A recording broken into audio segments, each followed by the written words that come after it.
டில்லி கம்பன் கழக விழாவில் கலந்து கொள்வதற்காக வெள்ளிக்கிழமை புதுடில்லிக்கு சென்ற மாயிகா தேசிய துணைத் தலைவர் டத்தோஸ்ரீ மு சரவணனை டில்லி கம்பன் கழகத்தார் வரவேற்றனர்.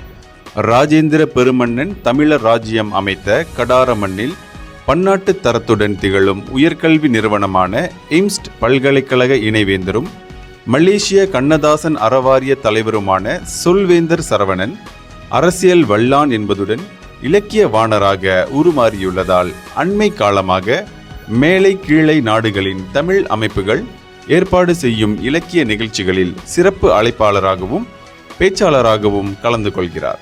அந்த வகையில் இன்று நவம்பர் 30ஆம் தேதியும் நாளை டிசம்பர் 1ஆம் தேதியும் என 2 நாட்களுக்கு நடைபெறும் டில்லி கம்பன் கழகத்தின் 2024ஆம் ஆண்டு கம்பன் விழாவிலும் கலந்து கொள்வதற்காக புதுடில்லி பன்னாட்டு விமான நிலையம் வந்தடைந்த தாப்பா நாடாளுமன்ற உறுப்பினரும் முன்னாள் மனிதவள அமைச்சருமான அவரை டில்லி கம்பன் கழக தலைவர் KVK பெருமாள், செயலாளர் SP முத்துவேல், பொருளாளர் சரவணராஜன், செயற்குழு உறுப்பினர் S ரவிச்சந்திரன், ஏர் இந்தியா நிறுவனத்தின் மேலாளர் காந்தி ஆகியோர் வரவேற்றனர்.